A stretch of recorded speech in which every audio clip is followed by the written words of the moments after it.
The exploitation of sub-Saharan African countries by France began during the European imperialist era in the late 19th century, when European powers divided the African continent in what became known as the Scramble for Africa.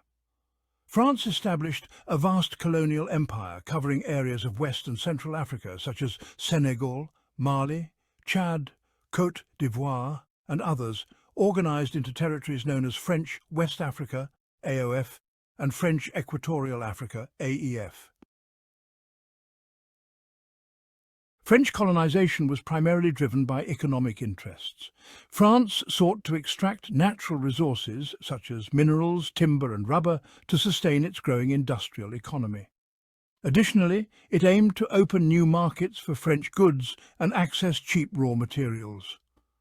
Colonization was also justified under the pretext of a civilizing mission in which France viewed itself as responsible for educating and modernizing local populations, practically imposing its culture, language and political structures. This paternalistic vision masked the brutality of the exploitation and domination that characterized the colonial regime. African populations were subjected to forced labor, their resources expropriated and their lands confiscated to benefit the interests of the French metropole. Infrastructure built during this period, such as railways and roads, was primarily designed to facilitate the export of raw materials to France, with little regard for promoting local development.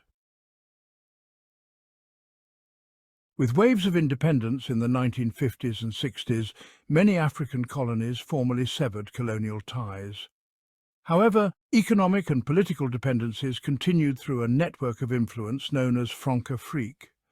This term refers to an informal system of control in which France maintains its influence over former African colonies through alliances with local leaders, economic agreements, and military presence. Even after independence, France retained significant control over key sectors of African economies. French companies continued to exploit natural resources like oil, gas and minerals, while trade systems and infrastructure remained heavily skewed to benefit French interests. France also supported political regimes that ensured the continuity of these interests, often being accused of interfering in elections and backing authoritarian governments in exchange for economic concessions.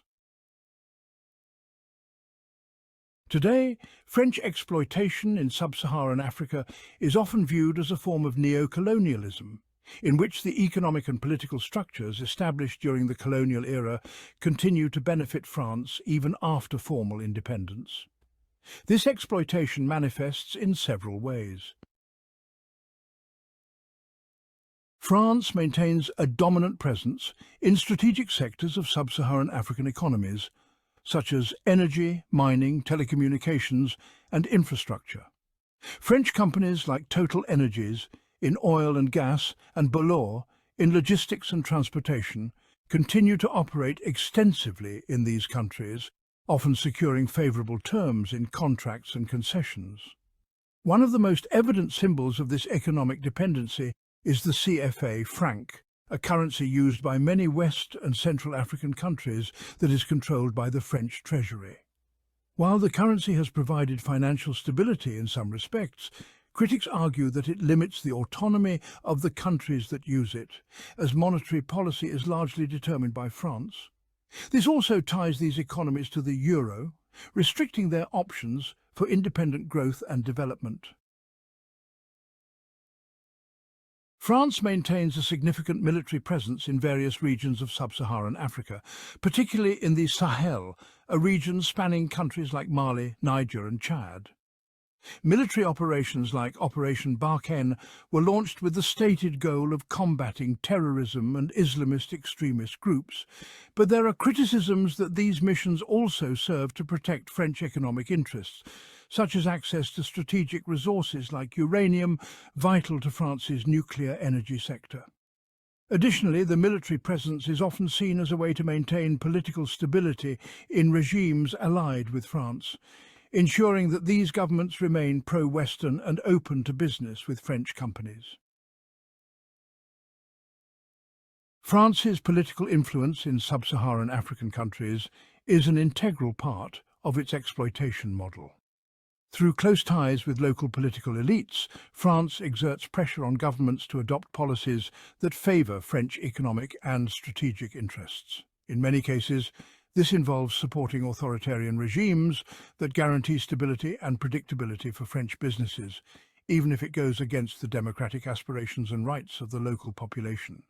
The Françafrique policy allows France to intervene discreetly, often under the pretext of supporting development or security, but with the real intention of maintaining its power and influence in the region.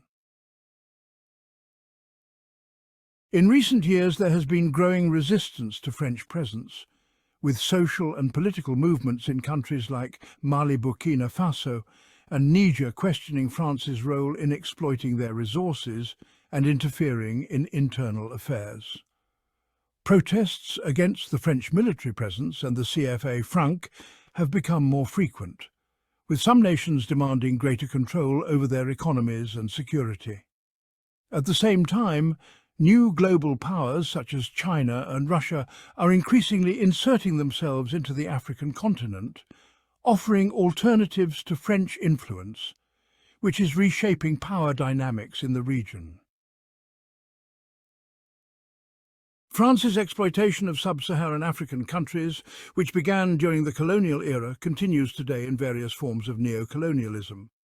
France still dominates key economic sectors, controls monetary aspects, and maintains a significant military presence, ensuring the protection of its interests. Although resistance movements are growing, the legacy of French colonial exploitation continues to shape the political and economic realities of many African nations, perpetuating a relationship of dependency and exploitation that many hoped would end with independence.